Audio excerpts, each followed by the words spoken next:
There were over 700 people packed in a room, and they were all waiting for the speaker to get up and speak.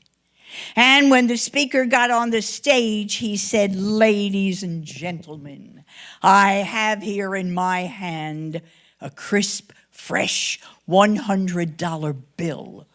Who would like that bill?" Of course. He said, "Now I'm going to take that bill and I'm going to wrinkle it. I'm going to crumple it up and I'm going to make it small.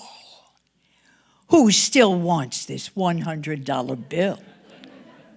All right, I'm going to do one more. I'm going to put it on the ground and I'm going to grind it as hard as I can.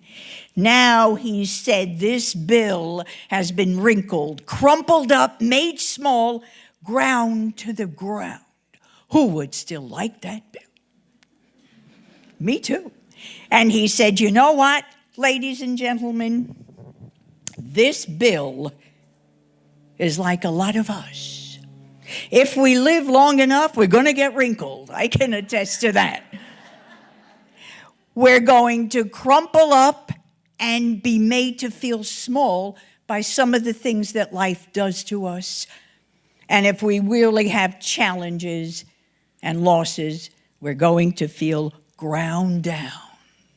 But the good thing that I say is no matter what happens to us in life, we always come back. And that's the wonderful resilience of human beings. We always come back. So 4 days from now, when it's Thanksgiving, we get up and we can say to God truly, "Thank you so much for all the blessings in my life." And yet, maybe some of us here this morning don't feel so blessed. Maybe come Thanksgiving morning, we say, "Well, my life is okay, but I don't really feel as blessed as I think I could." What I'd like to discuss is maybe that's happening because there are two behaviors that we're carrying around in our life that are preventing us from giving ourselves all, living in the moment, and taking the blessings that life has to offer. We talk about the 4 G's of Thanksgiving, 4 behaviors that start with G. I will discuss now 2 of the behaviors that we need to just kiss goodbye, say it's been a pleasure, and not have them interfere with our lives again. The very first behavior that I'm talking about that prevents us from enjoying life to the fullest is guilt, carrying around guilt. So let me ask you, how many of you here this morning have carried around guilt? Oh, look at this. And I want you to notice whose hand is up there with yours, mine. I can do that. Guilt is a big trigger for me. And you know, when I give this talk this morning, I'm giving it for me as much as I'm giving it for you. There's a wonderful saying. It says, "We teach best what we need to learn." And I can't wait to hear what I have to say. I'm really, really anxious to hear this. Now, guilt is the one emotion that follows us from the cradle to the grave. And many of us were brought up on Gerber's baby food, mother's milk, and guilt. And so was I. Whoa. I don't know if any of you could possibly tell I'm not from California originally. Spoiler alert, I'm not from California originally. I'm from New York, Brooklyn, actually. And the area that I grew up in Brooklyn, New York, was half Italian Catholic and half Jewish. And the local high school was called Our Lady of Guilt. Whoa. If one side didn't get you, the other side did. What did that look like? Oh, a woman living in the neighborhood who used to call her mother every couple of days a week, had a very, very busy month. She didn't call her mother that much, so she decided at the end of the month to go visit her mother. So she went to mother's house and came in, and she said, well, let's see. To start a conversation, she said to her mother, so, what did you eat today? And her mother said, nothing. Nothing? How come you ate nothing?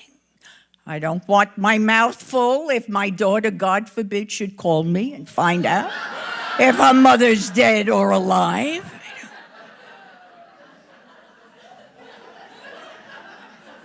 All right, just give me the knife. You make a clean cut right through the heart. We're good. We're good. So I know about guilt. But the guilt that I want to talk about this morning, not so much the guilt that other people lay on us, but the guilt that we lay on ourselves. It's the guilt of, I shouldn't have done that. I shouldn't have said that, or I should have, and I didn't. Or maybe we failed at something and we're feeling so badly about it. We're feeling less than every time we walk around feeling guilt for something. We're just going over what happened in the past and making ourselves bad and wrong for it all the time.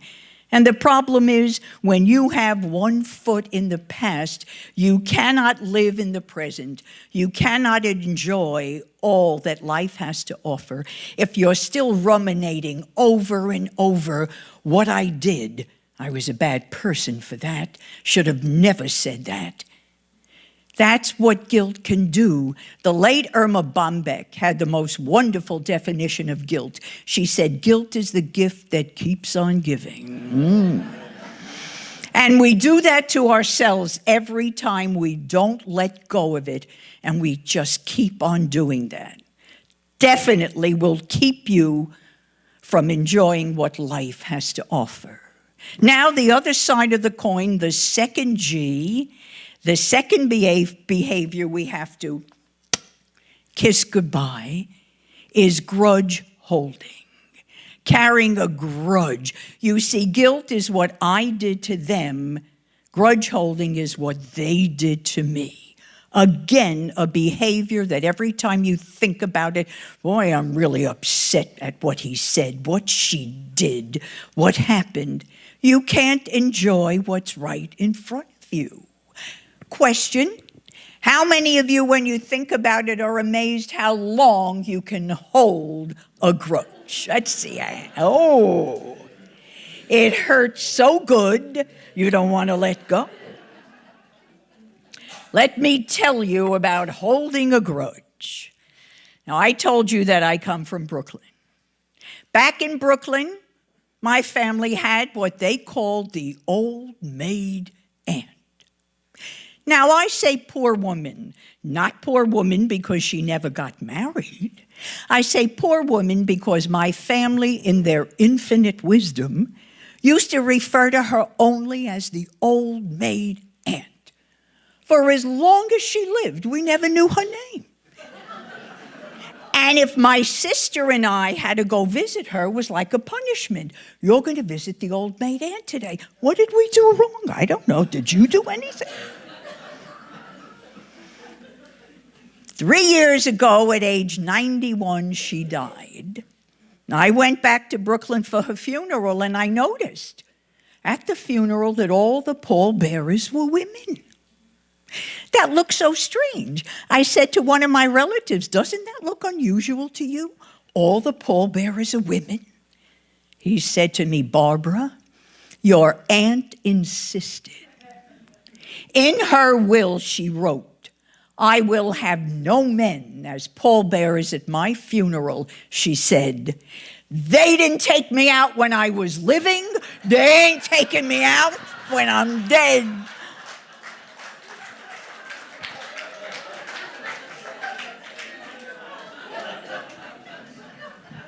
There's a woman who held a grudge.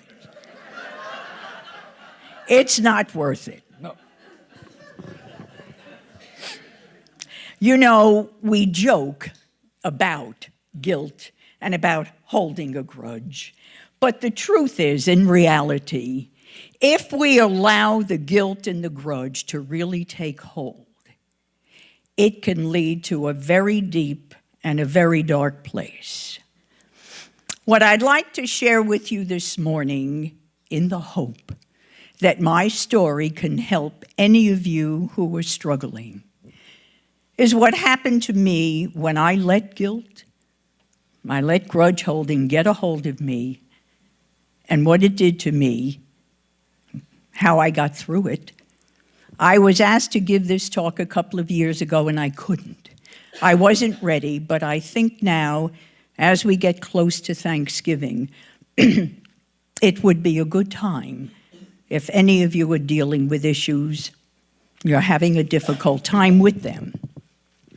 I started this career as a professional speaker when I was 41. Just that same year, I met my husband, Al. When I met him, we were a very improbable couple.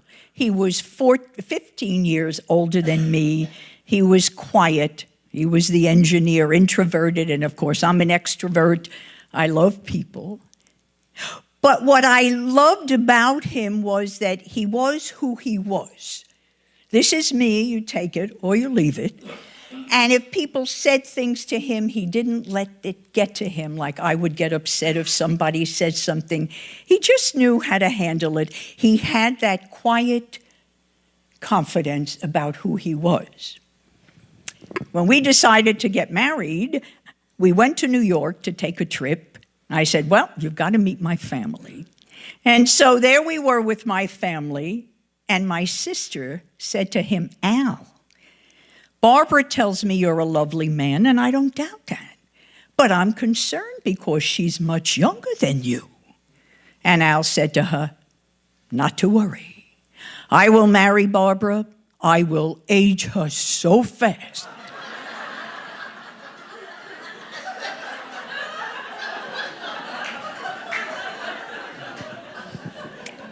And he said to my sister, don't you feel better? I said, hey, what about me? Wait a minute. Let me think about this for a minute.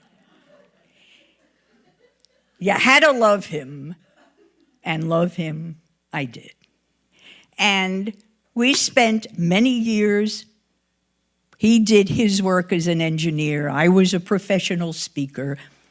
We complimented each other and we supported each other. He was my biggest support and my biggest cheerleader. The interesting thing is, when I started this career, when I was single, one of the reasons I wanted to start this career and be a professional speaker was for the travel. I mean, I was home by myself alone. I was easy to travel, and I looked for the excitement. Now, when I went on the road, I enjoyed the travel, but I wanted to come home because I had someone at home that I truly loved. And more, I found it's amazing how close we got. I didn't marry. It was my first, only marriage when I was 44. Waited a long time. And it was so good to come home and have someone that you feel so close to. As independent as I always was, I could never imagine that I could get that close to somebody. It took a long time in my life to find that. And I wanted to hold on to it, and I wanted as much as I could. And then 5 years ago, my husband had a stroke. It never ever entered my mind that he would not come out of that stroke. He was a strong guy. He had other things happen to him in life, and he always came out of it. But more, I thought to myself, I'm going to motivate him. I'm going to be there for him, and I'm going to motivate him. For 29 years, I have stood on stages all over this country motivating people. I can motivate him. You'll see. He'll come back. Well, he had a devastating stroke.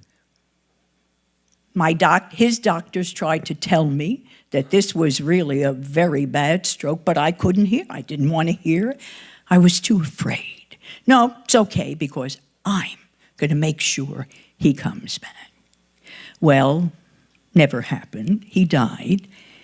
And the thing that got me the most was actually he chose to die. He was in a situation where there was absolutely no dignity left to his life.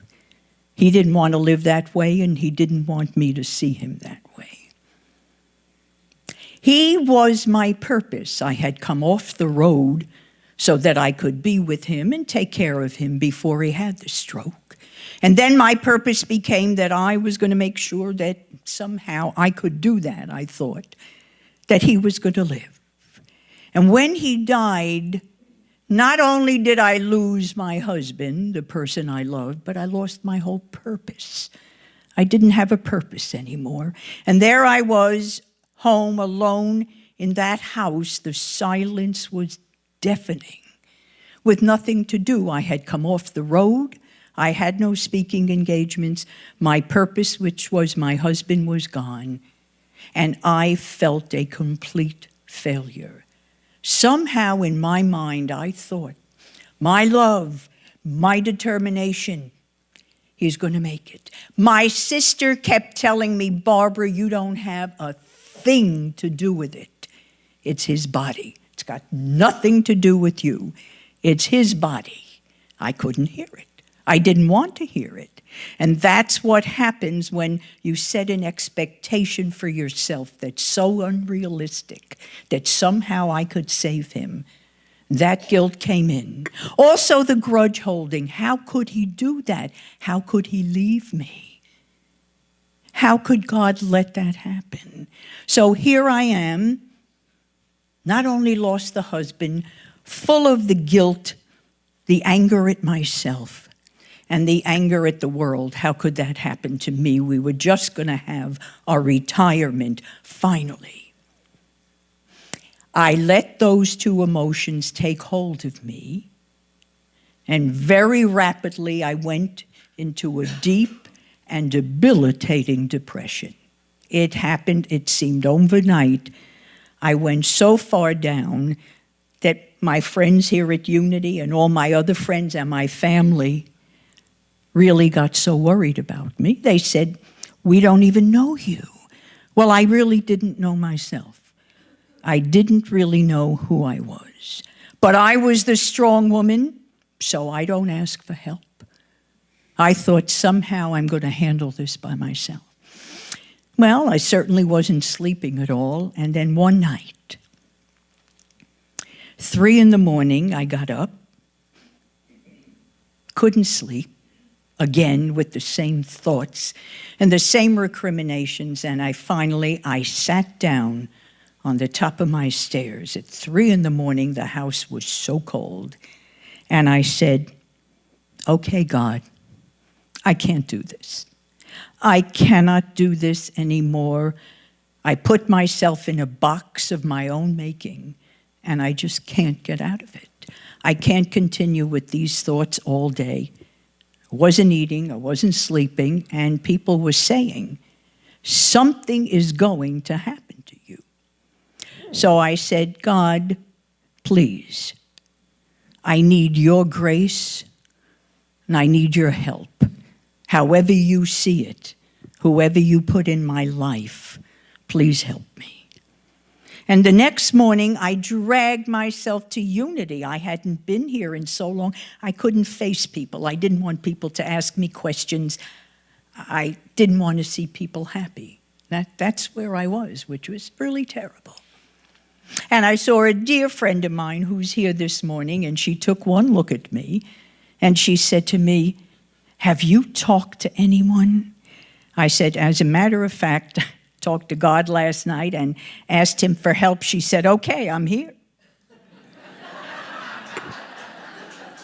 That was comforting.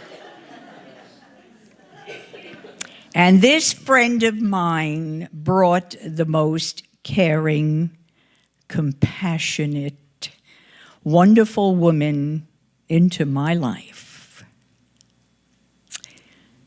And that wonderful woman is here this morning to support me in my talk, and I want to just say thank you. Thank you so much for believing in me, making me believe in myself. Wonderful person. And she helped me see how I set myself up for that fall. for the expectations that were so unrealistic, what I thought I could do and what I can't do.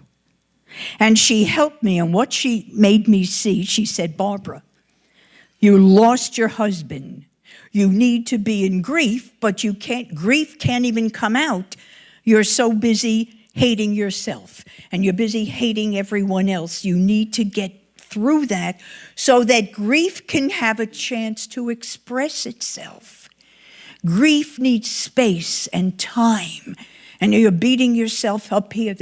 You'll never get through this until you can fully grieve. So what she taught me is every time when I got up and I started with the guilt, to tell myself, I did the best I could. It's all I could do. I can only do in life the best I can do. And when I started with, look how life is unfair and how could it be that he died, to tell myself, life isn't always fair, but life is good. Death is part of life. No one is out to hurt me. No one's out to get me. I am not a victim. And I did what she told me, and every morning I told myself, I did the best I could. Life is not out to get me. And I would go to Santa Barbara Cemetery when I would have a conversation with Al. Every time I'd get in the car, I'd start thinking again, how could this happen? And she said to me, Barbara, I don't know when. I cannot promise you. But if you let the grief come out, you go to the cemetery and you have a conversation with Al, one day you're going to leave that cemetery, you're going to get in the car, and you're going to have another thought besides, why me and why did it happen? I don't know exactly when it was. The time went by. I let the grief come out, told myself I did the best I could. No one's out to get me. And then one day, I don't remember exactly when it was, I went to the cemetery, I had a conversation with Al, and I got in the car, and as I was driving home, I thought to myself, you know, this is very interesting. I went and had a conversation with Al, and just like in marriage, I did all the talking and he never responded. The hell are you like that? Go figure. And then I came home, I thought about it, and I went, oh my God, I'm coming back. I'm coming back. There's that little spark of humor I feel. I'm coming back. You know, there's such small victories, but they're huge. When you can do that, it's huge. And so I started to come back slowly, but what I learned in the process, it was wonderful. I got the ability with this wonderful woman to look at myself, to really see who I am, what my triggers are, what I need to be careful for. Guilt is a big one for me. Not being enough, thinking I always have to do more, is another big one. And these are the things I have to watch so I don't get there. And today I can say, I know myself better and have more compassion for myself than I ever did before. What have I learned through this whole journey of mine? I learned, number one, even the strongest people can fall. Strongest people can fall. Things happen in life. We don't know how vulnerable we are at the time. There's no shame. I felt so ashamed since I was the one that told everyone how to do it and I couldn't do it myself. And I realized there's no shame. I'm a human being. I'm like everybody else. It hit me because it was someone I cared for. There is no shame in falling down, and it's how you get up and you're willing to move on with life that really counts. I learned, number two, that we are never, ever alone, ever. The two G's that we need to accept in our life from Thanksgiving, number one, I'm so glad I did, is to accept God's grace. The grace of God that will help you if you only ask. He's there. He's with us in whatever we're going through. I came back, but I never feel to this day that I did it alone. There's no way I could have. I am, of course, so grateful for all my friends, my family, everyone here who certainly helped me. But I know, I feel in my heart, God guided me all the way. Number 3, life is not perfect, but it's good. It's very good. We have blessings. We're here. There's so many things to look for out in life. You know,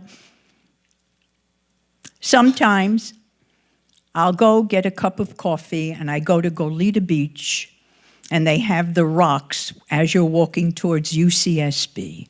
And I'll take my coffee and I'll sit on one of the rocks and I'll look out at the ocean. And I think to myself, you know, for a kid from Brooklyn, this ain't bad. People don't know in Brooklyn, if you want to go to Coney Island, you take 2 buses, a train, don't even ask. It's a whole day affair before you even get to the beach. Here I am, I still marvel at that. 10 minutes and there I am.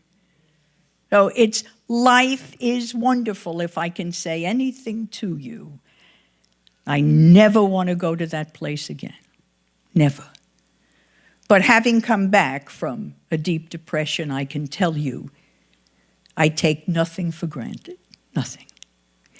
And the small things I really appreciate. You know, again, when you have such a big loss, you look at the small things. I appreciate them so much. And all of you here this morning, my Unity family, but I look out and I see all my wonderful friends. My family from synagogue is sitting there. Here's my Unity family, my biological family. Everyone else is here, and as I say, I am so grateful to all of you because I realize in this life, we don't go through it alone. And the strongest thing anyone can do to advocate for themselves is be willing to ask. It was so hard for me to ask. If you would ask me to do something for you, no problem. For me to ask you was very difficult until I had to. And I realize again how loving and caring people really are. So in closing, I hope this has helped you. If any of you are dealing with anything again, you're not alone. And I am so grateful to all of you for what you've been to me. Thank you.